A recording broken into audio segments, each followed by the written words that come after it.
gentlemen, boys, girls, grandmammies, grandpappies, hims, hers, theys, and thems, however you want to identify it, welcome to Friday Eve. It's the Sideline Junkies Network in conjunction with Clear Production Sports. We've got a great show planned for you tonight, but there's one thing we always got to do on Thursdays because everybody stands around the water cooler on Friday and they talk about the Thursday night throwdown. Yeah. Evening, gentlemen. Evening, gentlemen. I'm the Midnight Rider. That's the big guy KG. That's the boss man BJ. And the host is the big guy KG. Take it away. Fellas, good evening. Good evening, everyone joining at home. And to the millions around the world. Ooh, no, I'm not even gonna do that. Nope, we're gonna keep it true. We're gonna keep it true. And Sam is checking in. Aliens from another galaxy across the galaxy. Whatever that means. Every year of my life, I lose lingo. I lose cool lingo. So, hey, gentlemen, how y'all feeling tonight? Good, man. All right. It's going okay. I'll take okay. It's mediocre okay. Not good okay, mediocre okay. If I could just have 5 minutes of everyone's time. Before you go into your 5-minute spiel, I just want to let everybody know I'm on a Google Chromebook. And this is what Android technology looks like. You see how I look like? This looks like when if they had a meeting at Y2K to discuss what was going on in 1999, this is how the screen would look. But you're using it though. I have to. Ladies and gentlemen, the mighty iPhone. Crystal clear. So what's wrong with the iPhone? Why aren't you filming on the iPhone? You know what? Because the iPhone gets smoking hot. Mm-hmm. Smoking hot. That sounds like a defect. Because it's processing my beautiful hairline throughout the show, and it's just too much. It's like, how can the hairline be so crisp at 43? Oh my God. And it just starts overloading. I'm sorry, I don't want to get into this too deep, but I just wanted to let y'all know if I freeze or do something, one of those, I'll be back in like 5 minutes. KG, take it away. All right, fellas. Everyone listening at home on Instagram, YouTube, Facebook Live, just want to say this, and I don't need to go full screen. If you can see my background tonight, Akasha gave away my big reveal to her uncle BJ. She didn't give it away because everybody didn't see it. I saw it.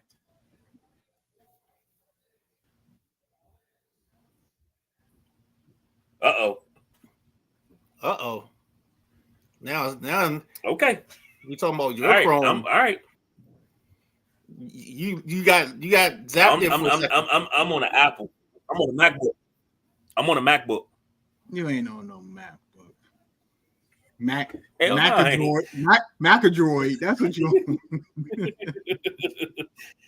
All right, just let me take 5 minutes of your time.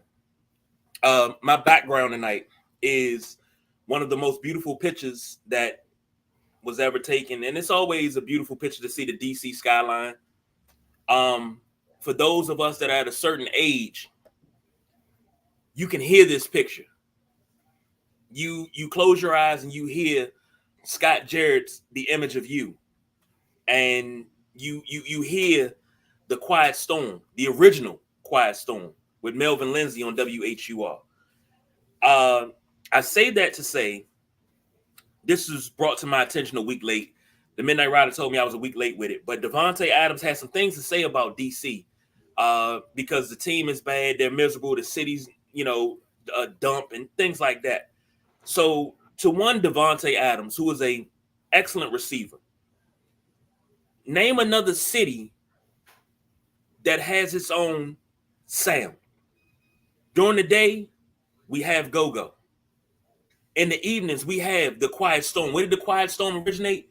Right here in the nation's capital in DC. And it's been duplicated, but never equal all around the country. Okay? Yes, the team is doing bad, but it was a city of champions at one point in time. We're just getting back to it. But to call our city a dump and say we're miserable because there's nothing good to do here, brother, you've never spent no time in DC nightlife. And if you have, you never been down to 14th and you ain't never been down Adams Morgan.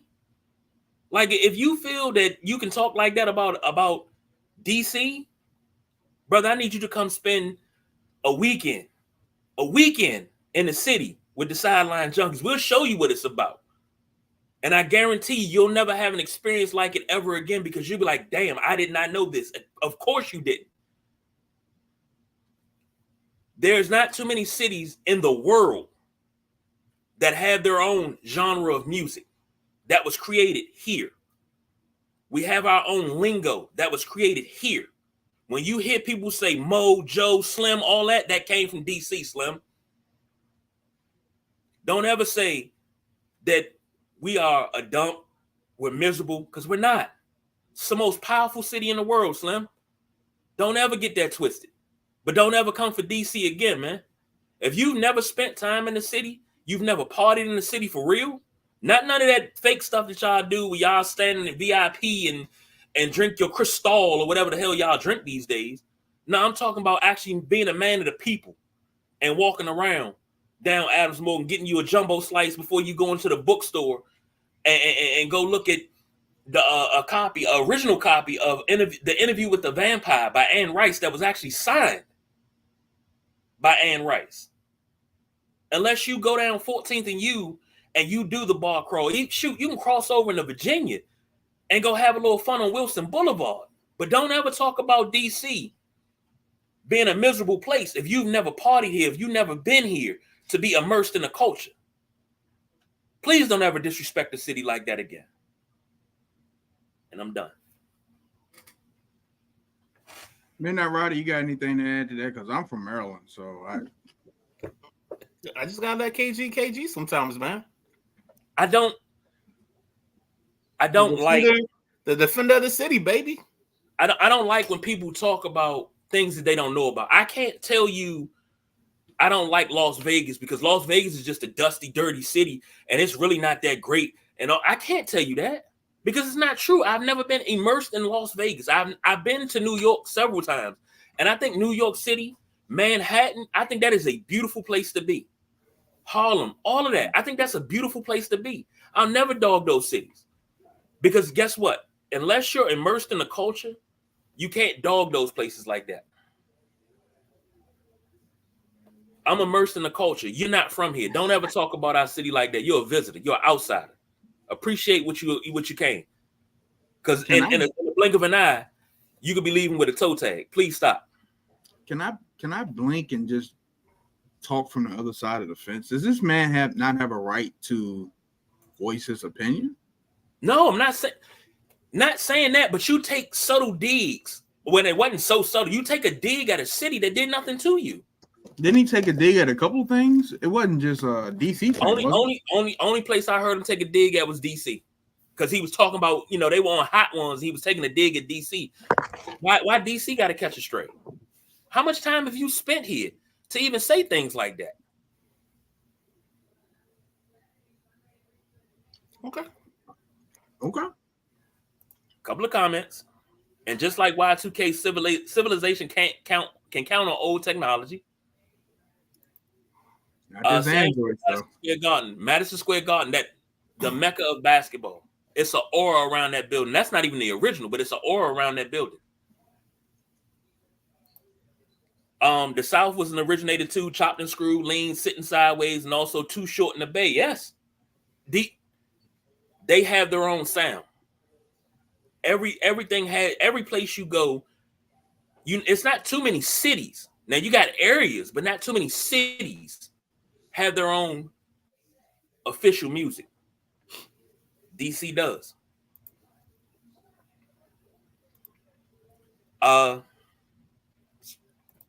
Get on into it. 1970 Rookie of the Year, NFL Rookie of the Year, Dwayne Thomas passed away. They announced it at the end of the show on Tuesday. But his death came on August 4th. He played for the Cowboys and the Redskins in the NFL, as well as the San Diego Chargers. He played for the Hawaiians of the WFL. Suited up for the Packers in preseason. Played for the BC Lions as well.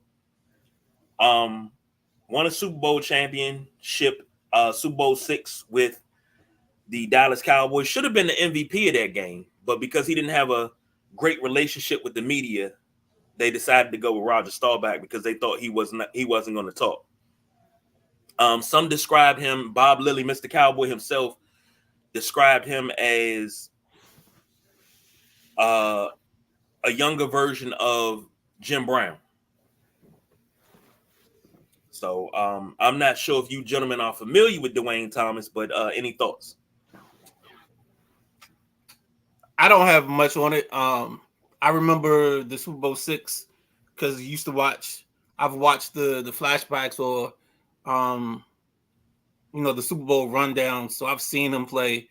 I saw they dominated the game. I didn't remember who won the MVP, but yeah, I mean, for what I could tell, he was one of a kind in his era. He wasn't one of those people that talked to the media. So, I mean, we kind of talked about it Tuesday. If you don't take care of the media, sometimes they don't take care of you when it comes to the big accomplishments. Absolutely. I'm gonna piggyback off those guys. I'm not gonna add anything to that. I think y'all said everything. All right. That particular first Super Bowl that a team didn't score a touchdown, 24-3. Dallas over Miami. Roger Staubach was your MVP. Next up, we talked about this at the end of the show as well. Bill Bean, not Billy Bean of the Oakland Athletics, but Bill Bean of the MLB office. In 2014, he was named MLB's first ambassador for inclusion. He became the MLB vice president and ambassador for inclusion and senior vice president and special assistant to the commissioner. He passed away on the 6th. Had a short career in the MLB. 226 lifetime average, 5 home runs, 53 RBIs. Played with the Tigers, the Dodgers, and the Padres from 87 to 95.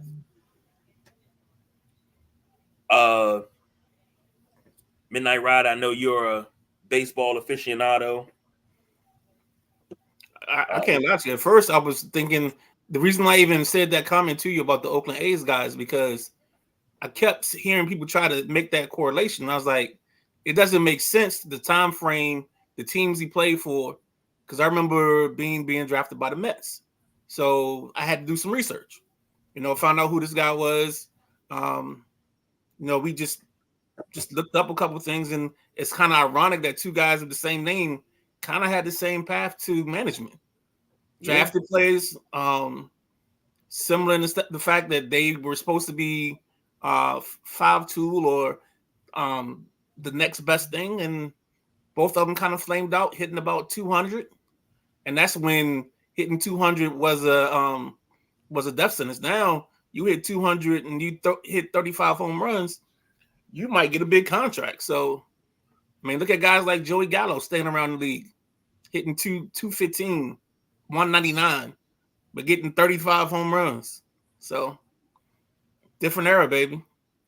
Yeah, I mean, the Mendoza line. Next up, let me say this first. Rest in peace to both gentlemen. Condolences to their family, friends, and fans alike. Next up, training camp fights. There's been a lot of fights in training camp. It's gotten real chippy, and we only a week and a half in, and it's getting chippy already. But that's why it's chippy, because it's a weekend. You're 10 days. You haven't played anybody but the guy that's across from you and sits across the locker room from you. It's 100 degrees in most of these places. It's been really hot. So, hey. I think it's always chippy. I just think that it's just way more. We talk about this all the time. It's just way more coverage. But like the Midnight Rider said, it's different when you're not lining up across a guy that has the same helmet. You can't do certain things. You can't play a certain way. Remember, I don't care what type of rules they try to change. Football is an aggression sport. Like, even if you're a receiver, elusive back, like you're looking to dish out some type of punishment.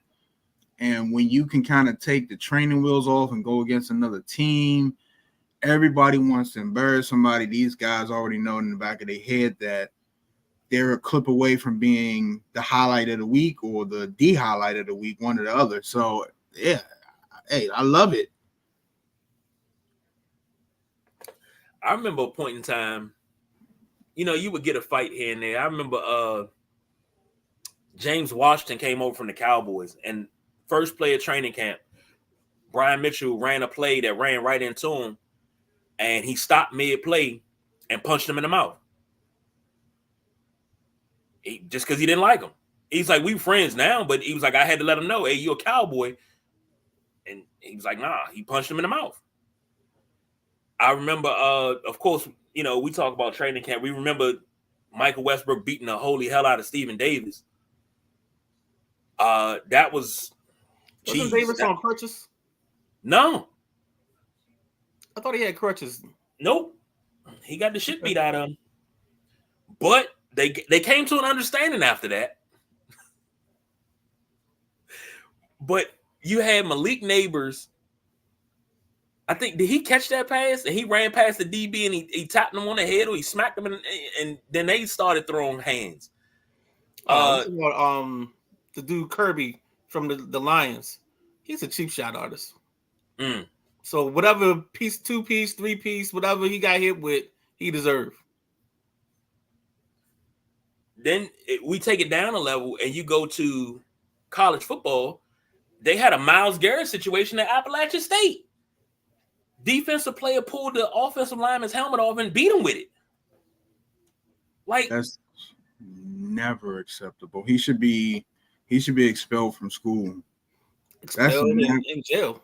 Yeah, that's never acceptable. The only time I can see you taking your helmet off to defend yourself, if you're a visiting team and the home team school rush the field, you're getting attacked. That's your only weapon to get out. Or you just keep it on and kind of protect yourself. But in no way, shape, or form. I saw that. I was just like, man, that is criminal right there. Yeah, I want to see what the punishment is for that. Like that, you have to set the bar right then and there for that, all across the board. That's dangerous, man. That man can have life-changing injuries because of that helmet. That helmet don't give. You know that. If you swing it right, you can crack some stuff open, man. That was not a pretty sight to see, man. Shoot, they even say DK Metcalf swung his helmet at one of the fights in practice with the Seahawks. Bro, nope. How I get, normally you get that ramp up and you want to hit something. You want to hit somebody. But I know coaches always try to keep their guys in line and say, hey, we can't injure each other. Your chance is coming. First preseason game, you get to hit somebody. And that's when you see some of the most vicious hits. Because also you got guys trying to make the team, whether it's on special teams or what have you. But when do we start swinging helmets? Hey. I mean, things change, man. Some guys can't handle when somebody manhandles them, and then all of a sudden he in his feelings. That's what that really looked like. Or the dude said something to him and been talking to him the whole time, and then he just lost it. And it's like, that's dumb. Now you want to spend some time with the boys in blue. So yeah, get ready for it. Whatever happened to, and I hate to say this because I think this ended D'Angelo Hall's career. Whatever happened to the trash talking, and D-Hop put him on skates, had that man down on one knee, and he was never the same after. I don't think he played the rest of the season after that. He told him, "You gonna respect me?" He said, "I don't gotta respect you. Who is you?" And he put him on a double move. D-Hall was down. D-Hall never played after that. I think he did. I think he played that season. He played late in the season, but I think he played that year. Yeah, I thought that was the year. I think he was returning punch or something. His ego at one point. I thought that was the year he ruptured his Achilles in camp, like 2 weeks after that. We can double check that, fact check that, but that was when he with Hopkins. Yeah. The double move. That's when he got injured. Oh, Dario said that's when he got injured on that play when D Hop hit him with the double move. Okay. Because I remember he ruptured his Achilles. He was on the comeback trail, and then he slipped in the kitchen making pizza and ruptured it again. Didn't that happen to John Wall too? Where's our AI fact checking bot? We don't have that yet.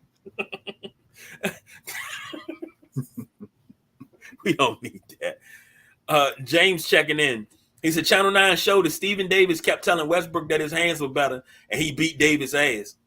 I swear, I would always wonder what was said. I thought he said something about Westbrook's mom. That's why he went off.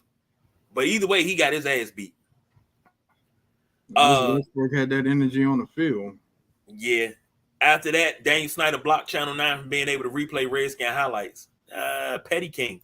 Good old Dan Snyder. And he said that was the turf. Nah, D Hall put him on skates. You know what? Also, you know what that also is. That was D Hall's mental out of control, trying to.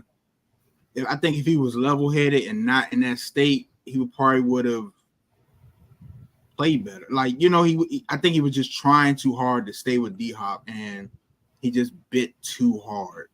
Yeah. Trying to prove his point. D Hop trying to prove his point. So. And he had 4 INTs against Chicago. That's his best game. I mean, those four balls, the jersey, the cleats. I think the whole uniform went to the Hall of Fame. Midnight Rider brung this up. Giants and Lions fined $200K for training camp fights. That was real quick. That was 2015. Hall's career ended in 2017. Okay. See, fact check. 200K for fighting in training camp. Like, and I noticed a lot of teams are doing these joint practices, and it's always been a thing. But I always thought it would be in closer proximity. Like, you got the Giants, you would expect the Giants and the Jets to do something close. The Ravens and the Commanders to do something close. You know, something like that. And Dallas does their training camp out in California. So one of the Rams in Dallas or something like that, because they go out to Oxnard. But you got Detroit and the New York Giants. So you got New Jersey and Detroit coming together for a joint practice. I mean, I thought the whole point was to travel as least as possible. Or am I just being too old school? You're being too old school. Yeah, go ahead. You're being too old school. Remember, it's at the end of the day, I keep saying it's about business. And you try to get, like, the Detroit Lions are a hot team. You know, it's certain camps that you want to see. So to get your product out there, you might schedule a training camp with the Lions, the Ravens, the Chiefs, a joint practice. You know, you get some attention too on that. So a little bit too old school, man. It is what it is. Whoever's available, it might be some bad blood between some GMs, some owners that develop. They be like, nah, go kiss my ass type thing. It could be a number of things. Midnight Rider, what was you gonna say? You guys are missing it, man. So the reason Detroit and the Giants are playing each other in a joint practice is because they're playing either tonight or tomorrow in their preseason game. So it's already easy if you're already heading to New York or you're heading to Detroit, you go a day early, just kind of like the Commanders did, play the Jets. So now you got that part of it. You get a good practice in, and maybe you don't play some of your guys in the game because you've already taken that opportunity. The other thing you got to notice too is now they're doing it multiple weeks. Normally, there's a comment. If you hit James's comment, next one. The Skins used to always scrimmage Pittsburgh and Carlisle. They would either go to Carlisle or wherever Pittsburgh trained, and I think they did it home and home, kind of like a basketball situation. But they did that early in the season. I mean, early in the preseason, and then they played their preseason games. Right. There's a reason that Detroit and New York got fined $200,000. All right. Y'all trying to beautiful mind a real simple thing. the reason the fines are happening, or those 2 fines came out, is because the NFL, who likes to collude, is trying to put this plan together to get all these coaches to buy in to joint practices. Now, if we start having the joint practices, what can we eliminate? A preseason. And then after we eliminate the preseason game, guess what we can get? More regular season game. That's gonna be a bad product. We talked about that before, and I know that's what what they want. They just want to hop right into the regular season, give these guys whatever time, like the Midnight Riders, to the joint practices and whatever else they need to get ready, and they're willing to sacrifice 3, 4, 5 games of just bad all football.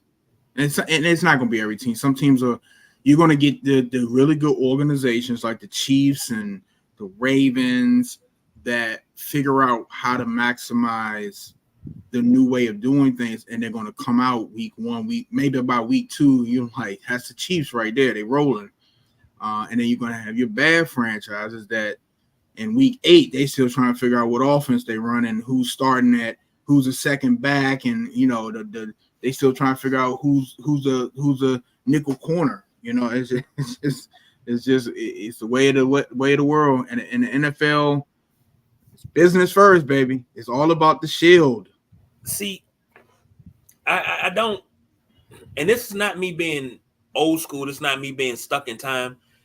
You also have to realize when you got UDFAs, undrafted free agents, you have guys that you don't really know much about. You want to see how they fit. That's where preseason comes in. This is where you need 4 preseason games, because the 3rd preseason game is always, okay, who we got? Then you got your cut down. The 4th one's always dress rehearsal. Great. But you got to see what you got and guys that you don't have a lot of film on. And you can have, it's good. It's great to put a daggone highlight tape together. But that's the old way. I could put a highlight tape together of anybody and make them look like a superstar. But I need to see those lowlights. I need to see what you lack in intangibles. You need camp for that.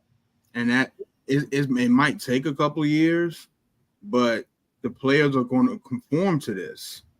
You're not going to have 3 games. You're not going to have 2 games. You're going to have to go on the field in a joint practice and show me what you have. And guess what? If I make the wrong decision, we're talking about, the last couple guys that get cut. Those guys are going to be sitting on somebody's practice squad ready to re-sign. If you had to choose between a running back and he's fumbling, you can go get the other guy. He's on somebody's. He's not starting for nobody. Unless you get one of those rare occasions where you come across this gym and the stars and moon align, the starting running back get hurt. Now this guy's playing, and now you're watching this guy on the other team like, man, wasn't he in our camp? But for the most part, your last couple guys, and that if they're not in that first 22 of starting, they're going to be, your backups that solidified themselves, maybe been with the team for a couple seasons. Those guys that were fighting for a roster spot will be available. They're not going nowhere. Look, the NFL has been sowing this seed for the longest time. They keep just putting little things out there, little Easter eggs. And because the union is bad at protecting the players, we're going to get to this 18 games hook or crook. And they've been setting the die. The die has been casted for the whole time. You start noticing that when teams start going away from the dress rehearsal as the preseason game 3, then you start seeing teams not playing players at all. All this was their way of trying to show you, we really don't need preseason. Maybe we play 2 games and then we get right into the season and we good. And what's the sacrifice is the first 3 games of the season or the month of September is bad football. And then the month of January, you get some bad football because now you got teams trying to scrap together a roster. Part of the reason, what's his name? Kevin, the coach for the Browns. Can't think of his name now. There you go. The reason he was even coaching, they were on like their 5th tackle, their 4th quarterback, and like their 3rd running back. So, I mean, and I've said this before, and I think the more games you put, and this is where you're going to have to break traditional. The traditional was 53-man roster with 16 games.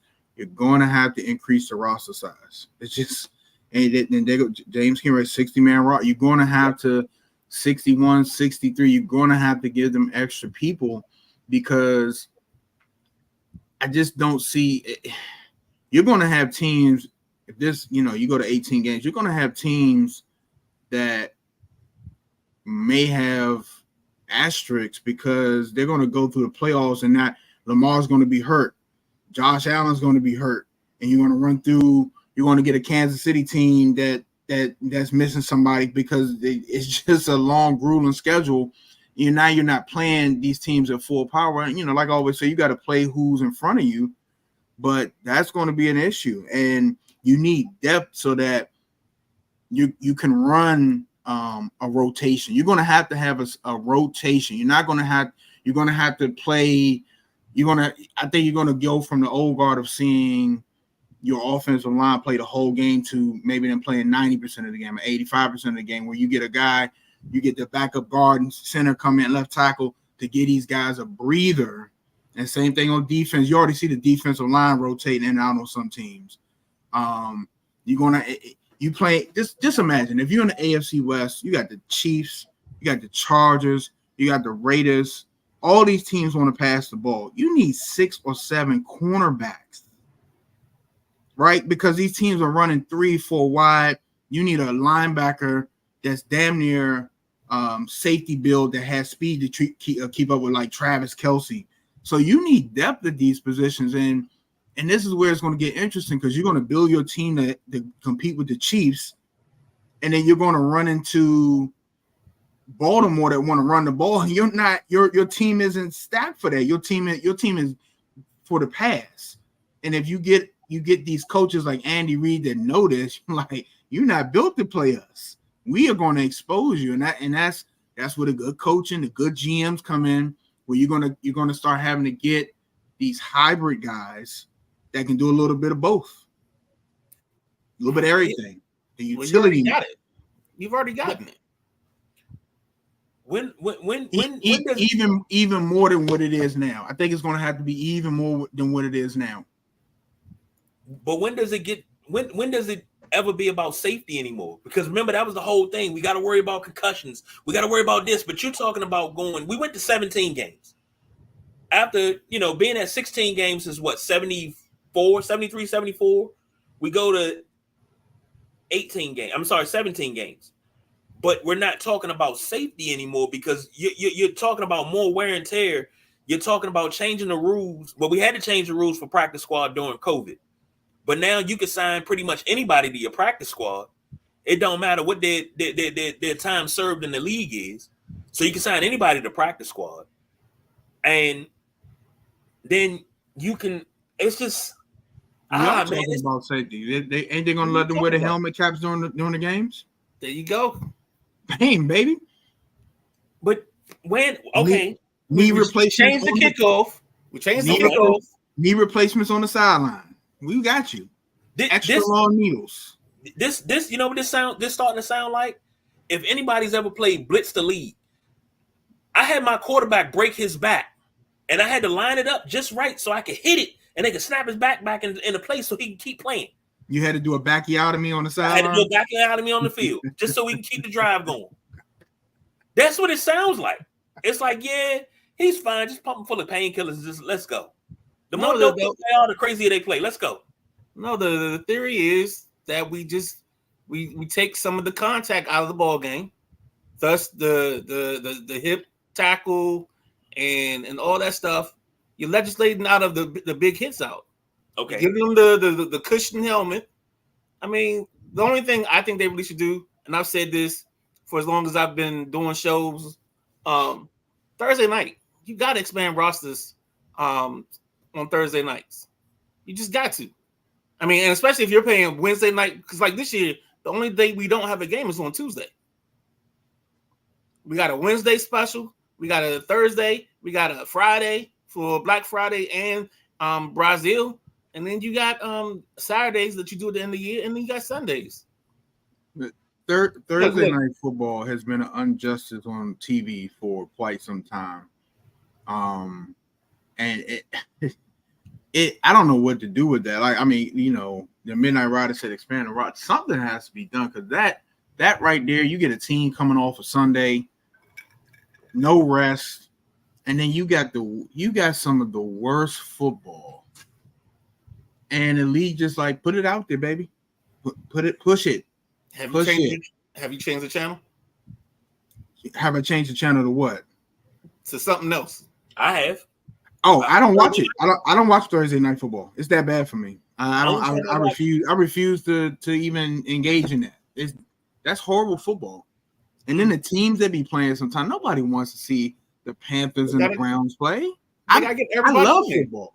I love football. I don't want to see the Panthers and the Browns play on Thursday night football at 8:00. I got toenails to clip. Everybody's got to play a Thursday night game. I mean, it's simple. It's a display. You got Thursday night. It's a standalone ball game. Yeah, it might be the Chiefs and the Saints and the Broncos, but guess what? It's on Thursday. It's football. And we got a comment in, and we'll get to it. But the NFL is always going to draw ratings. Let's catch up on comments, because I see a bunch over there. Comments. Matty Ice said Dallas and Vegas have done it for a long time. Talk about joint practices. See some good fights in those battles. James said too many regular season games, less preseason. I don't like that at all. He said 18 is coming. Luvu and Chin. But you can only play 17 games is what I heard, is what James said. Matty Ice said James is right. The nugget for the NFLPA will be more roster spots, so more guys get paid. Yeah, I agree with this right here with Jack. Then you're killing football. If you take the contact out of it, you're killing football. Pretty soon, it's gonna be like those kids that wear knee pads, thigh pads, shoulder pads, helmet. They don't play tackle, they play flag. Why do you need all of that equipment just to play flag football? I'd rather you go out there in shorts. You got to protect your investment, baby. You got to protect your investment. This is an investment. This is not. Do you really think? And I'm not trying to be like barbaric or nothing, but do you really think the NFL cares about these players? They have a farm system called college football, and they're just going to keep cranking out what they need. We see it in the change of guard and running backs. You can go get a running back somewhere. You don't need a premier running back anymore to win big. And we talked about this a couple weeks ago, last week. It's getting like that with receivers. I can go find a receiver at North Wichita State to fit what I need. They're going to crank them out. If you get hurt, man, it's a sad story. But give me the call to the bullpen. It's this what it depends on who it is. It might hurt that season, if it's one of your top guys, but that's the way of the league now. And Jack say when you take away the hits, then you're killing football. And I agree with that, because football has been a contact sport from the get-go. If you take the contact out of it, you might as well go ahead and play two-hand touch. Or you play 5-second grab if that's what you want to do.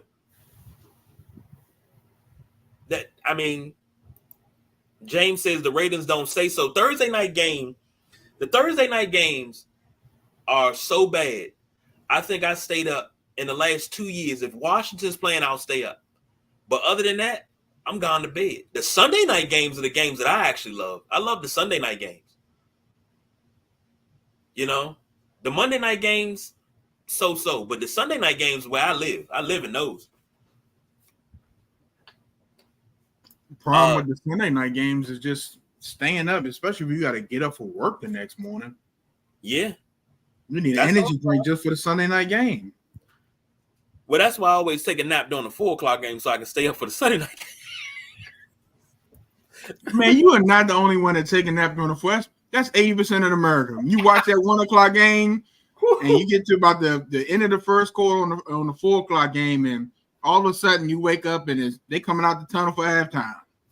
Yeah, I BS you not. I think the Giants were playing. I forget who the Giants were playing, And I sat on the bed and I was like, oh yeah, I'm about to watch this Giants game. I think I watched the Giants first drive and then I was asleep. I woke up, it was dark outside. It was the fourth quarter. The Giants were up. And I was like, what the fuck happened? Nah, the All worst right, is it's like you fell asleep. the worst is when you don't have it, like the TV cuts off and you wake up and the phone says 6 o'clock. Oh my. And you think you late for work. So you getting up, you done grabbed your stuff to go upstairs and take a shower or something, or go take a shower. All of a sudden you get out and they like, where you going? I'm about to take a shower. I gotta go do the work. What you still doing here? Dude, what are you talking about? Oh man. Jack says, I understand that, but you know the risk when you step on the football field. That is true. Yeah, but I mean, again, you gotta also think about this, KZ. I keep saying this to you a lot. Like we are the dying generation. Like when we were kids, we had the big hits. What's that Jacked segment? Up. Jacked Up. We had that segment. These kids don't get jacked up. They get You Got Most. You know what I'm saying? Like they're teaching finesse now. Like you want to jump over somebody and grab a football with one hand. You're not taking somebody's head off. And that's part of the thing you got to think about. They're trying to get these guys to see less and less of the physical, take somebody's head off and build you into the style of it, the prettiness of the offenses, you know, the 30 to 40 passes in the ball game, all that stuff. That's what they're selling now. They're not selling you hits. No, not even a little bit. James saying until the ratings drop, they're going to do what they want. Same thing with Danny Boy. It's 6 p.m. Yeah.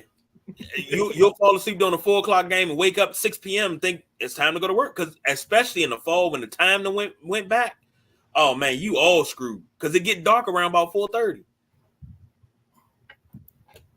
Jack said that's one of the reasons you played the game for physicality. That is true.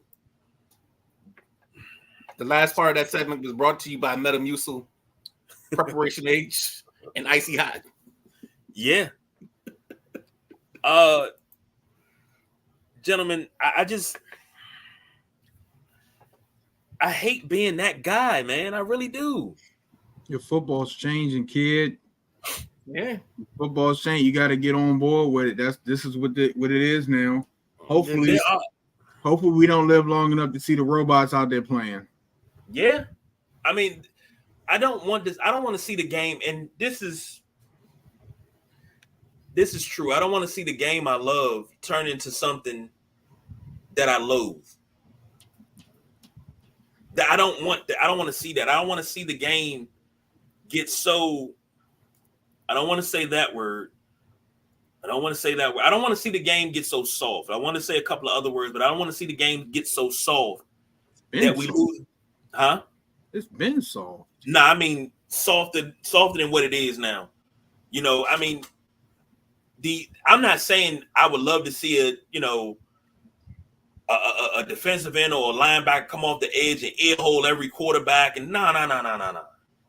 I love the rules you have in place for safety, but changing the rules that have been in place for 105 years, and you say you're evolving the game, but you're really watering the game down to the point that it's going to become unwatchable. You want them to go back to leather helmets? Nah, we don't need to go back that far. But we need to go back to playing the game the way it's supposed to be. It is. They're playing the way it's supposed to be played. Circa 2024. Yeah, that's not the way it's supposed to be played. But the game wasn't the same. Hold on. This is where you go into this wormhole and you about to take us to another place. I'm gonna say this quick and let you have it after this. But the game that was played in 1950 ain't the game that was being played in 1970. I know that 1970 isn't the game that was being played in 1990. The game has evolved and changed all the time. Yes. So when you say how the game was played, what era are you talking about? I'm talking about the way the game was played where you didn't have granted, bigger, stronger, faster. Like, I'm not saying, but let's go back to where 1,000 yards a season was a great season. Nah, I like it when it's 14, 15, 16, 1700 yard rushes. And you got 5 or 6 of them because it shows people are running the ball more. But you got 4,000 yard passes. You got 5,000 yard passes. The game is great when it's like that. So then you like to get today's game. But How many people are running for 1,800 yards? Most teams air it out. They don't run. You can't get a running back to run for 1,800, 1,900 yards now because everybody's doing running back by committee. I was gonna go low, but I'm not gonna go low. I'm gonna stay high. I was gonna go low, but go ahead, go low. No, I'm just saying, like the Notre Dame running backs that they run into them Louisville Sluggers. Moving right along. Moving up. I got the wrong mouse because you messed my head up. Fuck my head up for that. James say different game, embrace it. Jack says Wednesday. I think I'll be watching Madden. Ain't nothing wrong with that. That meant to say one day I think I'll be watching Madden. Right?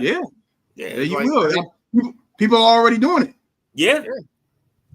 James said already 65 basketball. No more greatest hits tapes. Tom Brady got how many rules changed? Yeah. Tom Brady used to get sacked and slam his hand on the ground. They throw a flag. Sam says the game changed to protect the players and the gamblers. I agree with that. Exactly. Too many runners nowadays. Running back by committee. You're not gonna. Would I love to see 2105 go down? Yes. I would love to see it go down, but I want to see it go down organically. I don't want to see somebody, out here rushing 50 times a game just to get 2105.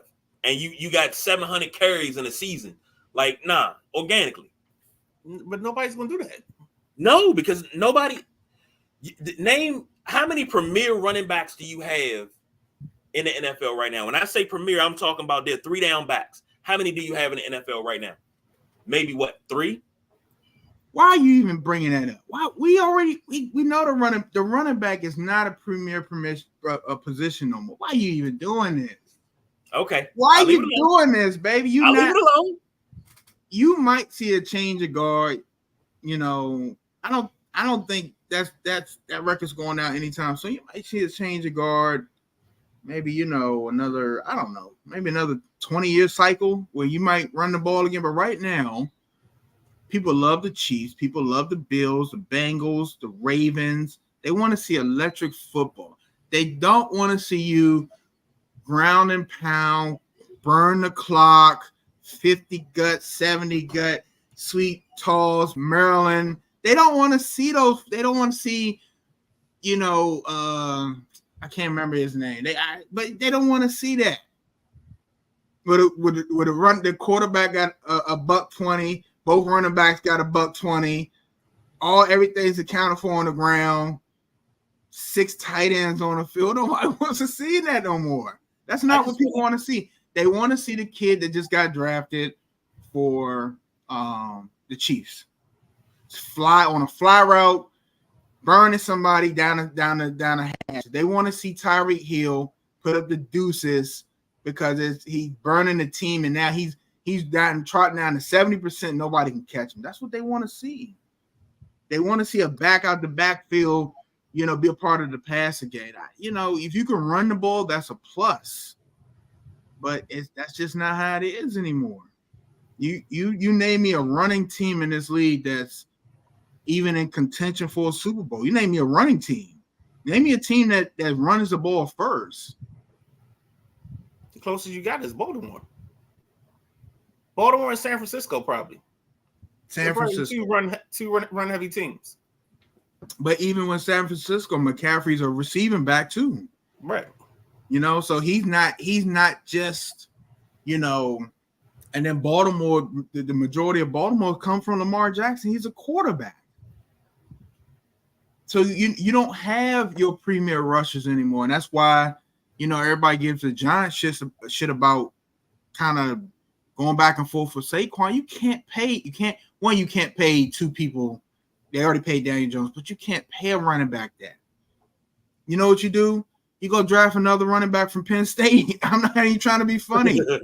You go draft another running back from Ohio State. One of the purebred. You want a running back? Go get another one. That's how You could just go get another one. A couple comments. That is what made what OJ did so great. 2,003 yards in 14 games. Ain't nothing to shake a stick at. Derrick Henry is a dying breed. Yes, sir. That's true.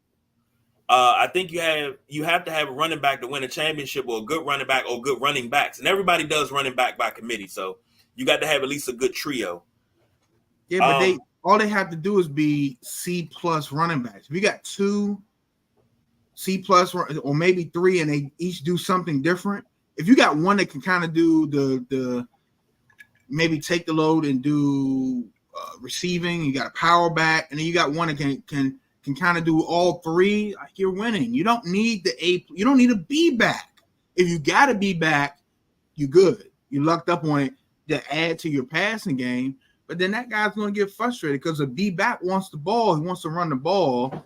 And most of the teams in the NFL are 65% run. 65% pass. Unless Eric Bieniemy is your OC, then it's 75% pass. You say unless you who? Unless you have Eric Bieniemy as your OC, then it's 75% pass and 25% run. Yeah. 75 to 80, yeah. Matty Ice said, do you though? KC doesn't have a great running back. Nah. I thought Clyde, Edwards-Helaire? I thought he was gonna be great, but he got injured. They never missed a beat. What's that, Pacheco? Pacheco just came in that thing and just got it. System quarterback. Well, what did BJ just said it? You got a couple of B pluses, a couple guys that can do a little bit of everything. Boom, when one goes down, one man don't stop the show. And you got to realize where they're running at. If I'm defending the Chiefs, I don't care about the running back. I need to know where Kelsey is and what Patrick Mahomes is doing. The running back is the least of my concern. So if you're getting off in the Chiefs offense as a running back, I'm not really impressed. If you're getting off in the Browns offense, well, we cooking. We cooking hard. Hey, you getting off in Jacksonville where Trevor Lawrence can't hit a barn. All right, we talking about something. But if you're getting off in Buffalo's offense, Cincinnati, that doesn't mean anything to me. You're supposed to get off because they're gearing towards the pass. I'm sorry, I gotta stop my camera because I'm fading because of this Google crap.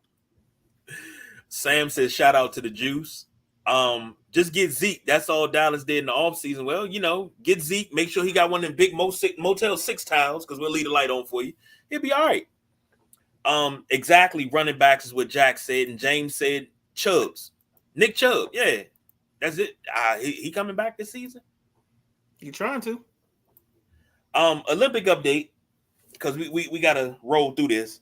United States came back against Serbia 95-91. Hold on, what you doing here? Scare. They had a scare against Serbia. Really? Yeah, that was a scare because they were down by 13. Who they play in the gold medal game? Is that determined yet? Yeah, they play France. Yeah. France. So you got to play Wemby and what's my man name? God. The defensive player of the year, Gobert. Yeah, Gobert, Wemby, and it's another NBA player on that squad too. Koulibaly. It's another NBA player on that squad too. So several NBA players. Then it's another NBA player on that squad. Damn, I didn't know they had all them. They got a bunch. They just had 3 kids drafted in the first round. Mm-hmm. Well, I didn't know all the Evan Fournier. That's what I'm thinking of. Ooh, yeah. Sorry. But I think that's going to be pretty good. But USA cannot play around with France. They say gold is the gold. Gold is the goal. Act like it. You can't let these teams get up on you and then got to fight back. Because I don't know how else I can say this. But anybody that can't stand LeBron James, even on a national level, my God, this dude has been putting his team on his back and rolling.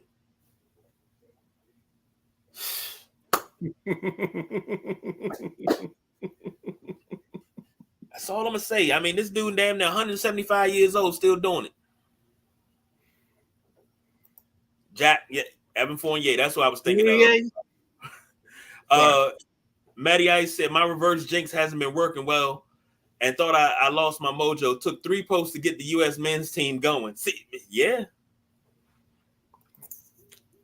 James says Bronny James play for France. And Xavier checking in, Le Captain America. Yeah. Xavier need to use this timeouts if we need to talk about something. Good God. What are they going to do when they don't have Durant, LeBron, and Steph Curry? What are they going to do? Now, I don't even want to get that far because they still got to play France. So you got to find the next crop. Tomorrow at 11:30, the U.S. women play Australia at 11:30. France plays Belgium at 3. So that determines who goes on to the gold medal game there. So, jump to this real quick. White Sox fire Griffo.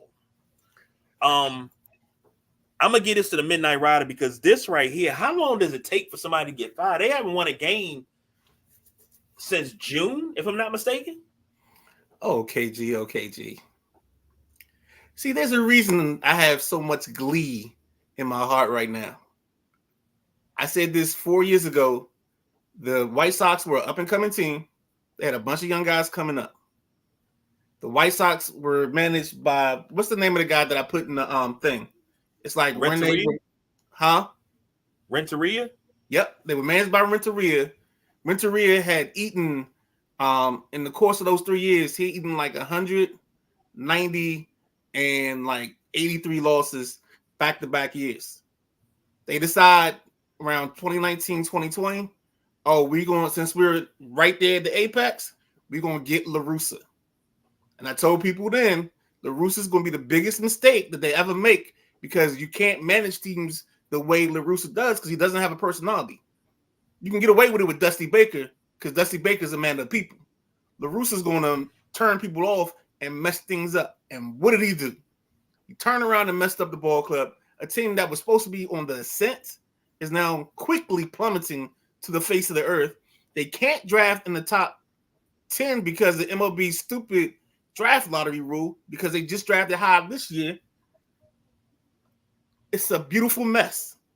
And I blame them for being dummies and not rewarding the guy, the minority coach, that stuck with you and you had him losing ball games and you were doing this rebuild and you decide, we close. Now we're going to let somebody else take us the glory.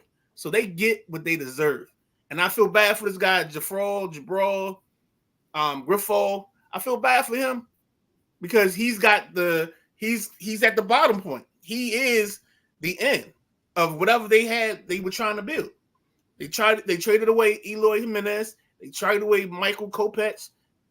They lost Carlos Rondon. These were all guys that were supposed to be their future. So it's a beautiful thing that this is happening. I've never taken so much joy in watching the team fall apart, but I'm loving it. Ba-da-ba-ba-ba. There you go. I'm loving it. My question is, how I see it takes a little bit longer in baseball for managers to get fired because they've been on a skid for a while. Yeah, but he's only there to 2 years. And then at a certain point, you kind of know that you've already started taking the parts off of this car. You already started stripping the car down. You took away, Tim Anderson hasn't been the same since Jose Ramirez gave him the bop, and then he ended up falling out off of that. You traded Jimenez. Who else? You let the first baseman go, even though he was on the backside of his career. What's my boy? Yohan Mikado never developed into anything. You had your young pitchers, and most of them either you traded away or you gave them away, and you haven't gotten anything quality back. You've been picking in probably the top 10 the last 3 years, and you don't have a top-tier prospect to account for it. Like, this is the bottom of the bottom. This is a rudderless ship. This is a castrated bull in a fertility clinic. Damn. Okay. I got no rebuttal. BJ, you got anything? I got nothing. I'm sorry. Uh, Jack, I just who's hear on special time, is checking in. He said the game has changed, KD. I don't like it. It is what it is. I agree, my bad. and That's I'm my glad comment. Jack checking in. I heard Ernie Johnson like, how do you transition from that? Oh boy, Jack oh checking in. boy, woo, boy, oh boy! I read that one wrong. All right, we were talking about this in the group. Homegrown titles. This is from Colin Cowherd, and NBA memes posted this on X. Can someone explain why Bill Russell, with his 11 titles, isn't on the list?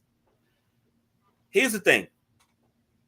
When we say homegrown titles, homegrown means the team that drafted you, you won with. Not the team that drafted you on draft day and traded you to some place you spent 20 years. Kobe Bryant shouldn't be on this list because he was drafted by the Charlotte Hornets. Dirk Nowitzki was drafted by the Milwaukee Bucks. They shouldn't be on this list. Only person that's left off this list that should be on this list is the greatest six man of all time in Hondo, John Havlicek, who was drafted by the Celtics and has 8 championships. Those are homegrown championships. And for Colin Cowherd to have his media team put this up and not get it right, that's a problem. I'm a stickler for getting history right. For those that don't know, Bill Russell was drafted by the St. Louis Hawks, and he was traded on draft day for Ed McCauley. Yes, Xavier. He was drafted by the Bulls. Next question. This guy. But when we talk homegrown championships, that's what it means. You can't, I'm not saying you can't differentiate, and it may be splitting hairs to some people, but truth is truth. Midnight Rider. How many days did Kobe wear a Charlotte Hornets hat or even a jersey? Did he ever wear a jersey? Because I don't think he did. No, he didn't. I don't think the whiskey was in summer league and then got traded to Dallas. No, I think they got drafted and then they got traded within minutes of being drafted. That's why they should be considered homegrown products, because they never split. Only time they were with that other team was when they had the hat on. But that's just it. Okay, think about it like this. If that's the case, then the stat of the only quarterback that the last quarterback the Denver Broncos drafted to win a playoff game is Tim Tebow. Well, technically it is, because that was the most recent one. Right. Now, and if I'm not mistaken, if you talk about most playoff wins by quarterbacks drafted by the Broncos, Tim Tebow. Because in your mind, the fact that they drafted John Elway, and Elway's different because he held out and then they moved him.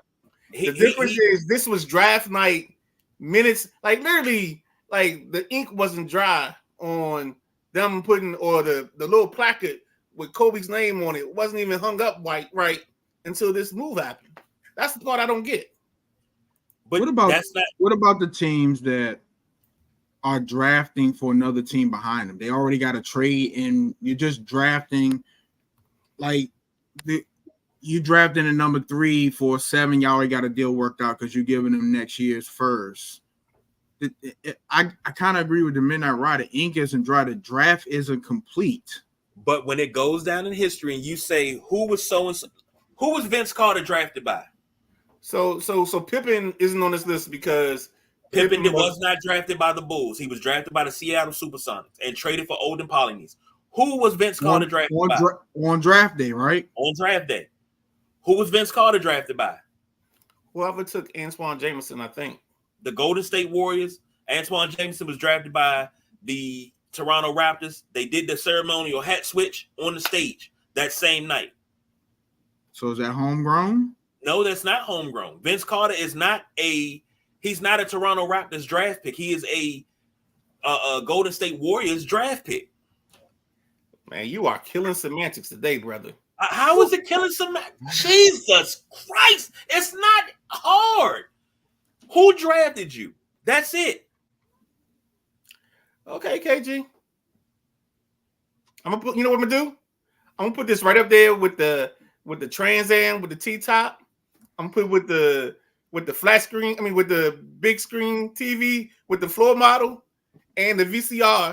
And I'm just gonna let it sit over there because I know that's just you, KG being KG. But it's the only way it makes sense. You can't say homegrown. If they weren't drafted by the franchise,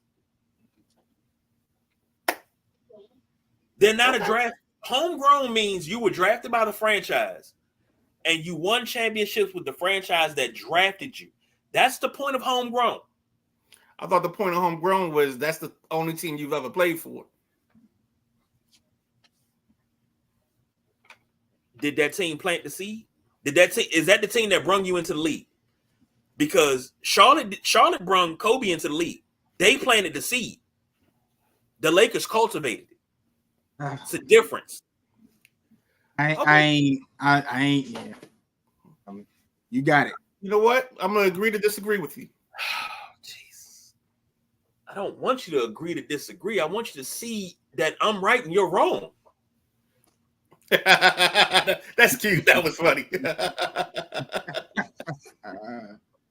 Oh, shit. All right, man. It's time to wrap this thing up. Let me get this. Oh God.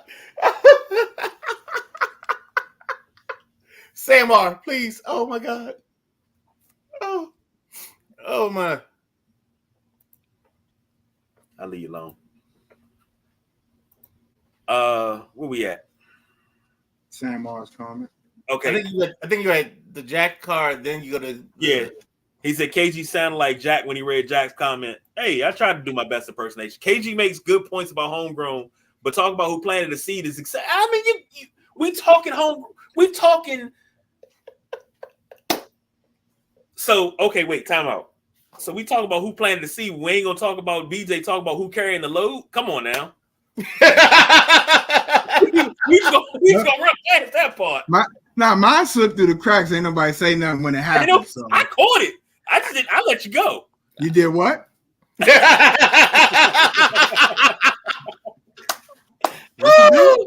Oh, and we're 12 again. Woo! Man, final thoughts before we get out of here, fellas, because y'all ain't taking me down here tonight. We not doing this tonight. Just a real quick one from me. I don't know how much longer the Team USA men's basketball can keep doing these slow starts and putting everything back in the tank. That I mean, they have the horses on the floor to do that, but how many times do you want to do that? How many times do you have to get down and fight your way back before you actually just come out and late and just get it over with and show your dominance? That's what's kind of scaring me with this team. So we'll see in the gold medal game. I'm mad at myself for not taking France to win the gold. Because I think I even said it somewhere on the platform. I believe you did. What's the other comment I had? It was something else.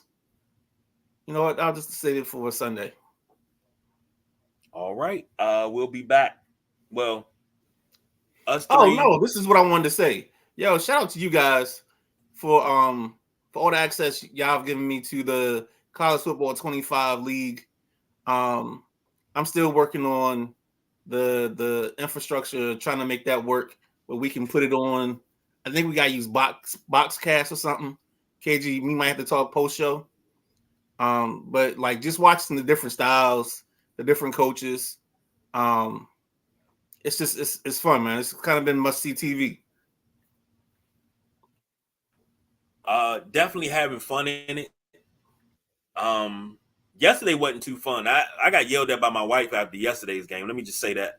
My wife got on my ass because I was in there cussing the TV out and everything. She was like, calm down. Your blood pressure. I was like, man, the hell? She was like, you're going to have a stroke. I don't have strokes. I give them. We don't play that. Whoa. We're not playing that game. You gotta. I think it's heart attacks, but I mean, if you're giving Hey, what you doing? Man. Time? Woo. Mm.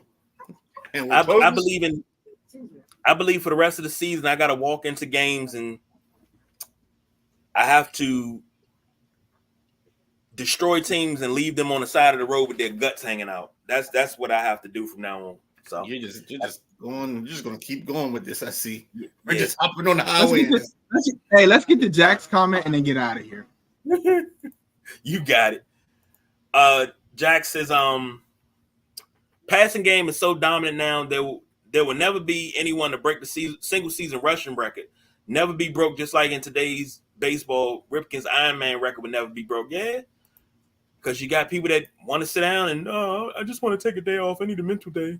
But anyway, gentlemen, it's been great. It's been fun. We'll be back on Sunday. I will be back on Saturday with the Saturday Night WrestleManiacs.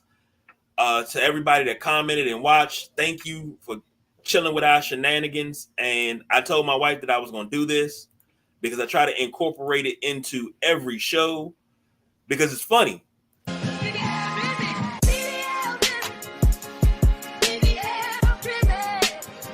Now you're gonna get us blocked. I try to incorporate it in every show because she just said don't play that song, but I got to. Copyright. Yeah, I mean, can we? I mean, you just gonna get us blocked now. We'd be all right. It wasn't even 10 seconds. All right, we don't do no overtime, y'all. We are out of here. Peace.